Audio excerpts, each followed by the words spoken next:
So we are defining the kingdom of God only by looking at God Himself. He, because of who He is, His nature and His character, He and He alone is God, and He is the kingdom of God. Now, when we use the terms kingdom of God, kingdom of heaven, and there are a variety of other terms used in the New Testament particularly, we want to look at those terms to just briefly understand them. First, the kingdom of God. That is a term that's used 4 times in Matthew, 14 times in Mark, 32 times in Luke, twice in John, 6 times in Acts, 8 times by Paul, and 1 time in Revelation. And again, you'll also, as you read through the New Testament, you'll run into the term kingdom of heaven. It's used 33 times in Matthew and once in John. Now, some people say that the kingdom of God and the kingdom of heaven are different. They are absolutely not different. They are describing the same thing. As a matter of fact, in Matthew chapter 19, verses 23 to 24, Jesus, in just those 2 verses, uses those 2 terms interchangeably. So we see that they are the same term, just a different way of saying it. The kingdom of God and the kingdom of heaven are linguistic variations of the same idea. Matthew was writing his gospel primarily from a framework of Jewish tradition, and so often he would substitute an acceptable term for God. The Jews often didn't use the name of God because God's name is so holy to them. So Matthew would use a different term, and he used frequently the term kingdom of heaven. But when he said kingdom of heaven, he was referring to the kingdom of God. Now also throughout other places in the New Testament, you'll see other terms used. For instance, in Colossians 1:13, the kingdom of the Son of His love. 2 Timothy 4:18, the heavenly kingdom. Once again, I want to remind you, all of these different terms are referring to only one kingdom, the kingdom of God. Now, the kingdom of God is His kingship, His rule, His authority, His right to rule because of who He is. And the Scriptures begin to reveal some very important principles about the kingdom. Let me just give a few of those to you very quickly. The first is in Mark chapter 10, verses 13 to 16. Jesus said we are to receive the kingdom as a little child. It means we are to receive with trust and full submission to the rule of God within our lives.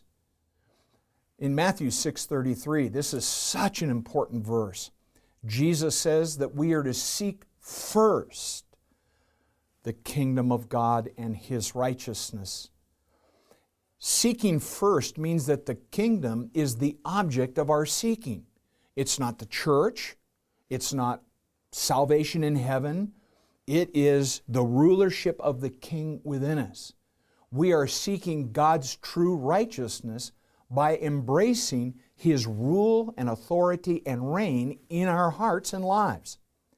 This becomes even more clear when you compare it to a passage like Matthew 5:20, where Jesus said, unless your righteousness exceed that of the Pharisees, you will in no wise enter the kingdom of heaven. Now, what was Jesus saying? The Pharisees, who were the professional religious leaders of the day, they were relying upon their works, their ability, their attempt at reaching God through what they did. And Jesus said that righteousness is not sufficient.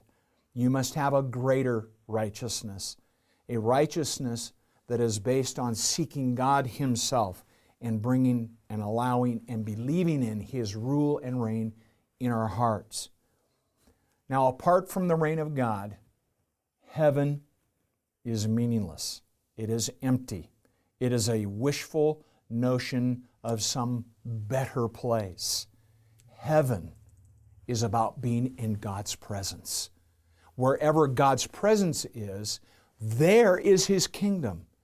And I can tell you, being in His presence is heaven indeed.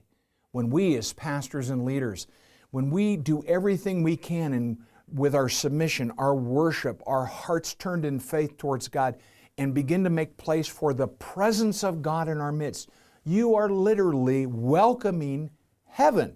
His kingdom, His rulership, His authority to come into your midst.